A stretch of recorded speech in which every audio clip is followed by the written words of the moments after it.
Hi, Flick here from the Nerd Soapbox, and today we're at the Comic-Con Revolution. Comic-Con Revolution. I'll help you out, Flick. I got you. I got you. I got you. 3 years, huh? 3 years, huh? Yeah, 3 years. Okay. All right. Today we're at the Comic-Con Revolution, and I've got a special guest here. Yep, it's Carlos Pharaoh. Pharaoh, like the pharaohs of Egypt. Give me a Oh. shake. Right on. And Flick. Flick. That is your full name. Like the Flick. pharaohs of Egypt going to a flick. That movie. is right. I feel stupid for not having figured that out myself. No, that's okay. fine. Cool. I love it. So. Okay, so you might know Carlos. He's a voice actor, and he's from Gears of War and Assassin's Creed and Battlefield, Uncharted. I've been really lucky, Flick. I've worked on games that I play, so I'm a fan of my stuff, of my own Fantastic. stuff, and that's pretty fun. All right, what I must know first, finding out, first and foremost, Please. are the radishes safe? The radishes are reasonably safe. The tomatoes are very safe because the tomatoes, totally right. I Am I know. right? Am I Yeah. right? Yeah. The tomatoes. This is a bit of Gears code, Yeah. but Flick, he's up. He knows. He knows what's up. Yep. The tomatoes have been looked after by Marcus Phoenix in Gears of War, and the radishes were a concern. But everybody wants toast, but they'll have to settle for tomatoes. All right. Yeah. Now, you had some major nerd cred with Thank me even before you did all these awesome video games. You were at Star Trek: The Next Generation. I was a notorious, infamous, well-known, thank God for me, red shirt on Next Generation. It's the saying is red is dead. Yeah. I was dead. Oh, man. I was dead. I was Wow. dead. And it was what was kind of really strange is that I'm a huge Trekkie myself. Yeah. And I said Trekkie. I said Trekkie. Me too. Yeah, right on. See? Die Hard Trekkie. Trekkie, diehard Yeah. Trekkie. So it was surreal as an actor to be on the set of the Enterprise. It's all to scale. Yeah. So like if you go down the hall of the Enterprise D, you could ditch into a sick bay and take a nap. You could Wow. the transporter room. I took a nap in the transporter room, and I woke up Wow. not knowing where I was. And I looked down, and I was wearing a Starfleet uniform. And I look up, and I'm in the transporter room, and a wardrobe woman is like, "They need you," and I'm like, "Well, let me get up out of my nap room." Apparently, but it was really arguably one of the best experiences of my life. And what made it special is that I loved the franchise to begin Right. with, and it was a dream job. I would have done anything. I would have been Picard's, caterer or whatever. I didn't care what I played, but flying the Enterprise D, I mean, I flew the ship, and I died at my post. Oh, wow. And it's the seventh to last episode because I'm not that old, but I censored myself. Yeah, very I good, did it. very good. And that, for those of you that know my work, that was really hard for me. So yeah, no, I'm not that old. So what I'm saying is that I was in the seventh to last episode, directed by Gates McFadden. I'm really glad you're laughing because it would really hurt if you were. That would be the most uncomfortable interview if I'm like F-bomb, and the Muppet is. What? What are we saying? What are we saying? But anyways, I just called you a Muppet. Is that bad form? We'll have to bleep that. Damn it. So, fabricated American? Better? Puppet American. My Puppet Americans. My Puppet Americans. I think fabricated American works for me. Okay, all right. But I'm a big fan of your work, Flick. Oh, You thank you. got a good thing going, and I know you've been doing this 3 So years. Star Trek. Star Trek. We just went, woo! I got Star Trek stories coming out of my ears, guys. Who's your captain? Picard?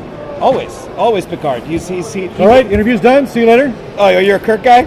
All the way, baby. Clean me up, Scotty. I love Captain Kirk, and I actually this is real weird trivia that I've never shared. Right. Never shared. But Flick, you get it out of me. Do tell. My nickname right out of high school was Captain Kirk because I got into a lot of fights. Oh.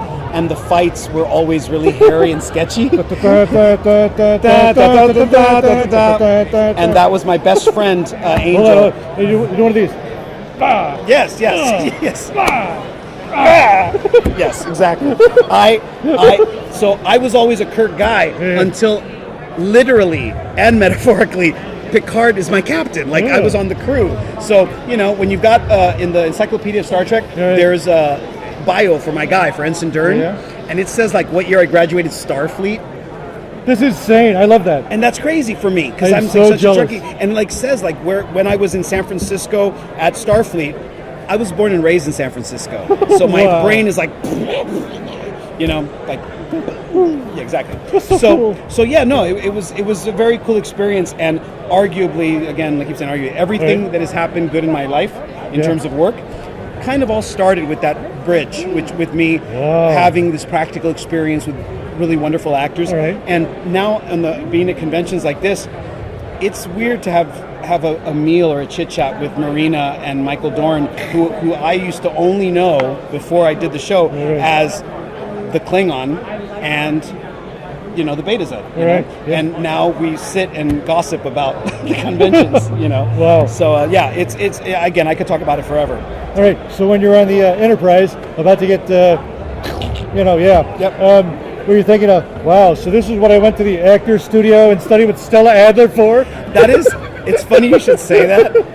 I really, my episode is directed, it's the only episode directed by Gates McFadden, Yeah. who played Dr. Crusher. Right. And because it was the seventh to last episode before they were already in pre-production on the films like Generations, Yeah. they were an efficient, tight machine. They knew how they've been doing this for 7 years. Right. So they were like, I don't think they were ready on some levels for a guy that's only spending 2 weeks with them to be like kind of that actor studio guy. Like Yeah.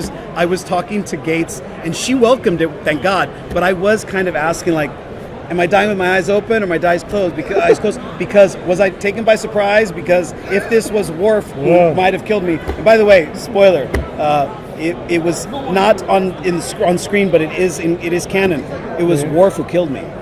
Oh, Worf, Whoa. Worf killed me because he was de-evolved into like this monstrous ancient version of a Klingon. Right, yeah. So it wasn't Worf. It was this version of Worf. but it was. Worf. Oh, Exactly. wow. Exactly. Oh, But yeah. Mind blown. So Yeah. I welcomed the challenge of Right. like dying sitting up with my eyes open. It was the first open-eye death on network because then network was only CBS, NBC, ABC, and then these two new networks called Yeah. UPN and WB. And UPN's flagship show was Star Trek: Next Generation, Yeah, and they were trying to like rewrite the rules on how do you do things, and she cleared it that I could open my eyes. What I didn't know is that my death was going to be in one shot. All right. So if you ever are bored, it's on Netflix. You just watch my death scene when Picard and Data arrive on the bridge, and I'm Right. all alone, sitting up dead. It's one Steadicam shot, and this is Gates' idea. Whoa. So I can't stop being dead. So I'm Well, who I'm, can, you know? I'm acting being dead, Flick. Yeah. I'm Sorry. acting dead Yeah. while they're doing dialogue. Lights are going in my face. They're moving. I don't have anybody tapping my knee, clearing me until a noise happens and they leave. And then someone touches me and I'm like, ugh. And not for nothing, I had blinded myself with tears because I didn't close my eyes. Yeah. And so I had to like recover moisture in my eyes because they were just streaming. It was tough, but that was that actor studio, Yeah. Stella Adler insanity that most actors I would say would just be like, we'll do it with the eyes closed. Wow. We'll just relax. But I welcome the challenge and it was really fun. And not for nothing, the training did help. It All did. right. Okay. So, can you share with us maybe an obscure job, like a voiceover, something that you're like, yeah, that was me. Yeah. Oh man. Yeah. I don't tell many people this, but that was me. Yeah. There was a show in the era of Rugrats and Santo Bagito and Ariel Monsters and all Right. that. That was some of the first jobs that I did before I started working with Warner Brothers. And that's all superhero stuff. But these other jobs, these Klasky Chupo jobs, they're by nature Rugrats. They were all trying to do something different. Yeah, So yeah. they wanted to do stuff that was kind of weird. The humor was kind of eccentric humor. Like you had to have a lot of irony in your system Right. to kind of know why it was funny that Chucky's favorite show on Rugrats was Star Trek Babies. Like you had to understand why that joke was Right. there, And I loved it. I think it was the start of really cool stuff. And not for nothing, they were the original production house for Simpsons. So Right. they were making cool stuff. And I came in as this young voiceover actor, because this was over 20 years ago, and I was doing like cartoony voices, And there's an episode of a show called Sano Bagito, and you said bring out something obscure. Right, That's right. on you, Flick. That's me. Okay. Okay. Mark Mothersbaugh from Devo. Yep. Okay, something for the old farts out there. Mark Mothersbaugh from Devo was doing a version of Happy Birthday, and for this one scene, and I had this tiny role as the son of the lead ant. Look it up. Right. And we had to sing this "You're a Happy Birthday Bug." So it was me, Cheech Marin, Henry Gibson, Joan Van Ark, Oh wow. and Mark Mothersbaugh conducting us, and I'm swear to God, I'm going. I mean, Mr. Cool from Gears and Star Trek and all this. I'm going. You're a happy birthday bug. You're a happy birthday bug. Like the most silly, over-the-top cartoon voice. And again, you look back now, Flick, and I'm like, that was cool too, man. That was as cool as the Enterprise because I was singing with Devo, next to actors that I admire like crazy, So yeah, that's my weird off the top of my head. What's it like being a big part of two such successful video game franchises? Absolute honor. I'm a black card carrying geek. When I'm not on this side of the table, I'm on the other side. Yeah. I go to cons. Not for nothing, I'm a fan, Flick. Me too. Thank you. The nerd soapbox. All I know is that I see someone like you doing a good job with something like this, and I want it in. So I wanted to be interviewed by you. I wanted to be interviewed by you. And am I blushing? And a little bit. You're turning a little bit violet.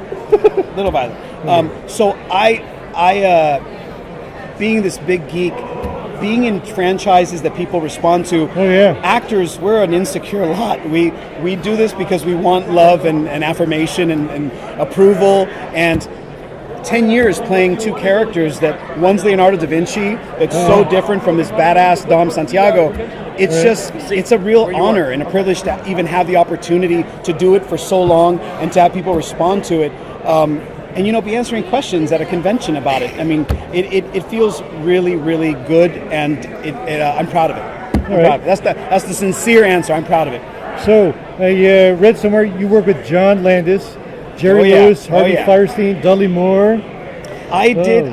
Where'd you work with Jerry Lewis on? What'd you work with Jerry Lewis? This is easily one of the crown jewels of my life. Is that I spent 2 months working with Jerry Lewis, and it was John Landis had been hired to do a campaign, a huge campaign globally for Coca-Cola. All right. And they created these two characters based on the Blues Brothers, Elwood. Oh. And it was the same look as the Blues Brothers, except they had a red coat for Coca-Cola. Right. And that was also the signature color and look for Jerry Lewis. He was a Coca-Cola supporter back in the day. And they had him bust out a lab coat and be the Nutty Professor. Oh, wow. So I was a huge Jerry Lewis freak, and him and Dudley. They listen to me, Dudley. But him, arguably, these guys that I got to work with, they were huge influences on what I thought was funny, what I thought was ironic humor versus English humor. And Jerry Lewis, for 2 months, I watched a guy that he made us all feel like amateurs. Like he was all that. He made us all feel mentally deficient because he was doing things. He was doing things. You asked what it was like to work with Jerry Lewis. What it was like is that I'm standing with him doing a scene, and it's just me and him because I had all the dialogue because of Elwood and the Jake, who was the other refresher, were the characters. He was basically quiet. He would say like one word or two words, very like the Belushi character. Yeah. So I'm talking and trying to be funny with Jerry Lewis, and the Nutty Professor would just stop the take and go, "You got a flare." And I'm like, he didn't self-cut. He just said, "You got a flare." And John Landis is way over on monitor. He's not even, and he's going, "No, keep going." And he's like, "I'm telling you, you're going to ruin all of the stuff that we're doing. And the kid's doing a good job." And I'm like, "The kid's doing a good job." Right? So he's like, let's not waste this. Let's fix this. So John has to walk all the way over. And John, he became a really good friend for those 2 months. And we're still friends, but he he was also like me. We're pros, man. We're in the 2000s, man. We know what we're doing. You know, we're not amateurs. And he came over, looked in the lens. Sure enough, a huge flare at the top of the thing. He could tell. He has that much experience as a performer and a director that he could tell from far away that a big film camera would have a lighting flare that would ruin the take, and no one else could. I mean, stuff like that is humbling. And you know, I was watching. You know, if I was right about what I thought was funny about what we were doing. And it was great. Dudley Moore, same thing. I was on a sitcom with him that didn't go. It was 5 episodes. Right. It was called Daddy's Girls. And I was the love interest of it was a young Kerry Russell who became Felicity. And she was playing his youngest daughter. And it was a long time ago. I was a younger, handsome man. And I was courting her in the show. And Dudley Moore, I got to be funny with Dudley Moore, man. I got to be funny with Jerry Lewis. They're real dream, achievements that I really did feel it then, and I still feel it now. If nothing else had happened in my life, I was still that kid that was watching Cinderfella as a kid with my parents. I was the guy that knows 10 backwards and forwards, but also is such an English humor fan that I know Beyond the Fringe. I know about him and Peter Cook. I've watched Bedazzled a million times before they made a remake, so this is a lot of old fart information for you guys. But I was really happy because now when my memories come up in Facebook, see, I'm bringing it back. Current, making it current. See that, Flick? Good, right? Bringing it back. Nerd soapbox. I will share my tape from those projects, and there are people that, young people, very young people, that say stuff that are fans of my work now, that say, that's the guy from Arthur. And I'm like, damn straight, that's the guy from Arthur. They're like, you worked with Arthur? And I'm like, absolutely. Jerry Lewis, I mean, that was easily in the handful of my heroes in my life. And some people, they're like, who is that? And I'm like, go look up the Nutty Professor. Go look up the Bellboy. I sent some film students to look up the Bellboy. It changed their life. I mean, think about it. They're watching a movie from the 60s and they're realizing that the sky's the limit in terms of their creativity, that they're not locked into how to shoot, that they can shoot anything they want, and it can be good and funny and interesting. That's all Jerry Lewis, man. And Steven Spielberg counts him as like his biggest mentor. Wow. Steven Spielberg was a student in Jerry Lewis's class at USC. And Martin Scorsese. On set, Martin Scorsese has glasses just like yours. Really? Just like Marty has glasses like mine? Just like yours. Like, it looks like you stole them. I'm not kidding. Because he's about... He's going like this. Al, are you there, Al? He's about your frame. He's about your size. Marty Scorsese's about your size. Oh, so his mother's like this. So Martin Scorsese, on every set he's ever... All these movies that we love, Goodfellas, he has a book that is written by Jerry Lewis. And it's to the director, and it's how to direct a movie, essentially. And all these big-time directors keep that on set because it's a perfect reference point for, like, am I forgetting something? I'm not kidding. And video assist was invented by Jerry Lewis, that he was like, why do we have to wait for stuff to print to look at our dailies? Or why can't we just right now see what the shot's going to look like? It helped him direct himself, too. Exactly. And, I mean, that's way ahead of the curve thinking. So, man, I love Jerry Lewis. Dudley Moore, that's my jam. Right. How did you come up with Leonardo? Leonardo da Vinci? They gave me a Bible of what they thought he was like. Then I told them what I thought he should be like. And just for you, Flick, I'll bring you in my process. Really? Yeah. Okay. I told them I think that he should be the Tony Stark of his day. I want to play him like Robert Downey Jr.'s Tony Stark. And they were like, really? Like, that's awesome. And I was like, yeah. And then they liked what I did. And it was interesting. Within 5 or 6 years, when they started pre-production on what would become the Assassin's Creed movie with Michael Fassbender, the rumor was that Robert Downey Jr. had somehow gotten interested in playing Leonardo da Vinci. And I'm like, somehow, huh? Yeah. So I'm very proud of the fact that I brought a little Tony Stark to Assassin's Creed. Very cool. All right, tell me, is there one or more of your characters that is more Carlos than the others? I would say at this point Dominic Santiago. All right. But one of this. I love this interview, by the way. This is the greatest, most ego-stroking interview of my life. And Flick, we got to become roommates. This is amazing. Do you drink? Oh, like a fish. Yeah. Oh my God. Oh. Give me a drink right now. All right. Yeah. Oh. Bartender. Yeah. Interview over. Okay. Cocktails. So, wow, that's awesome. There is a very large bunny nearby. Careful, Flip. Careful. Oh, Yeah. good. I'm glad you Scary saw and that funny. too. Yeah. Exactly. I was drinking earlier. He I was really glad is you scary. saw that. Yes. Yeah. Yeah. Wow. Really disconcerting, guys. Yeah. So you should get a shot. You should get a shot of him. Or just another shot. Exactly. I agree. My when I'm talking about stuff that I dig and I'm proud of, I'm the Yeah. voice of Michael Corleone in the Godfather game, Godfather 2, and I would say, and it's kind of scary, I guess, or not scary, just kind of disconcerting to some people. Because I built the character, my Michael Corleone, from the ground up, from the books, All right. from the movies. Paramount assisted and helped me with the research because I wasn't going to do an Al Pacino sound-alike or whatever. All right. I couldn't.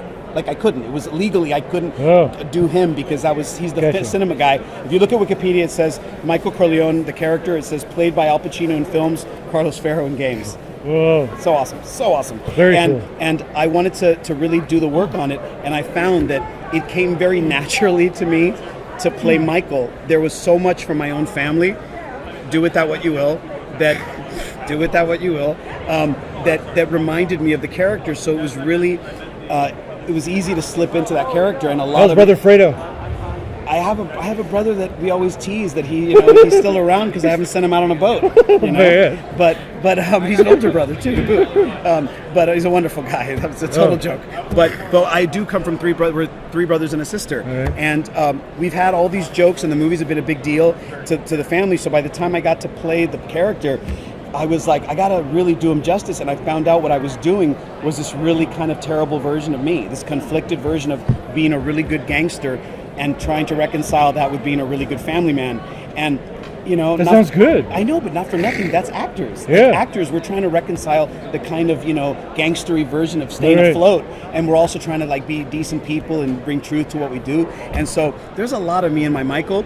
And what's the only part that's disconcerting where I Right. started with this is that fans that bring the game for me to sign, Yeah. they go, "Your Michael's scary, bro.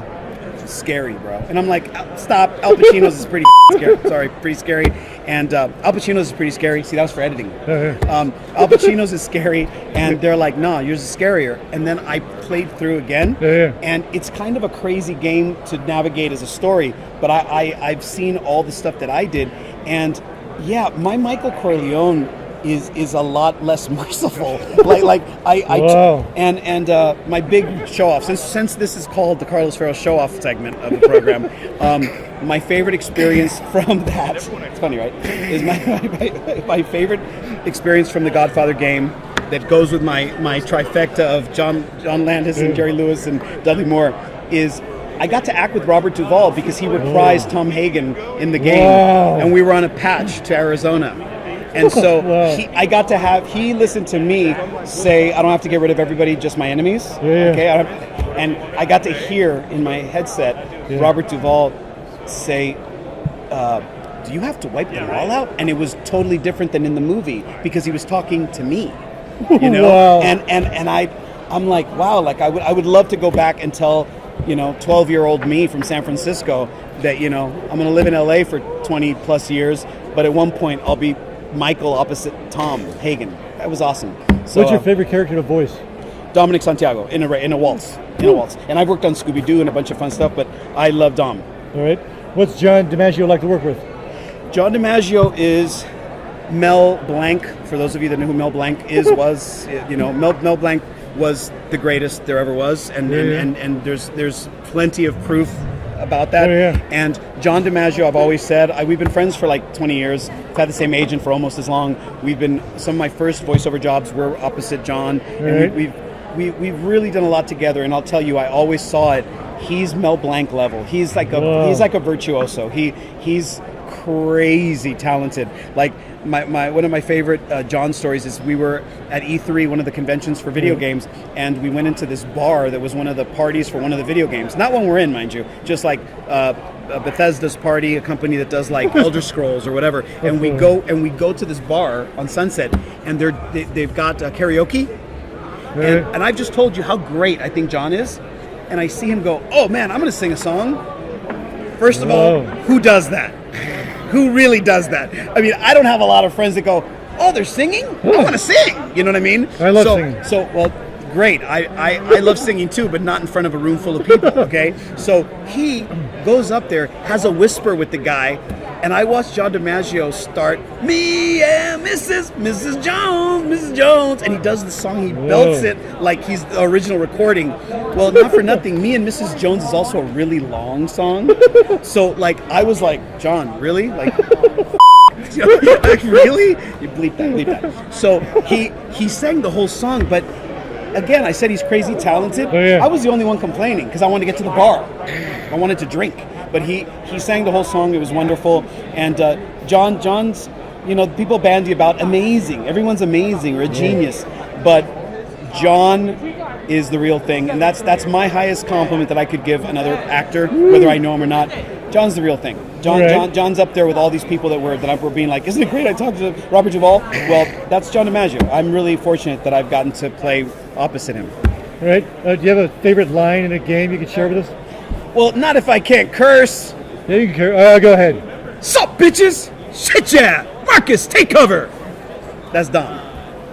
And for the Assassin's Wow. Creed, and for the Assassin's Creed people, see, that's Dom. Dom's a boisterous soldier. Yeah. But That was great. Thank you. You would probably like Leonardo da Vinci more because he talks like, Ezio, very exciting. I need more codex pages.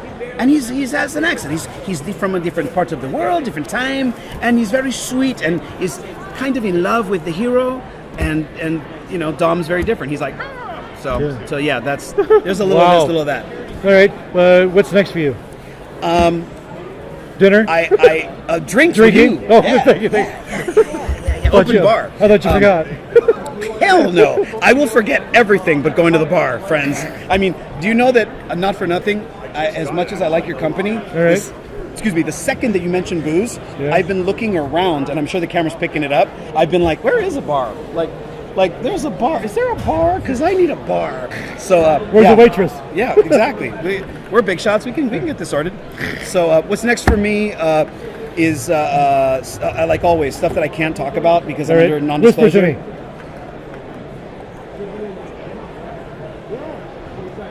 Wow.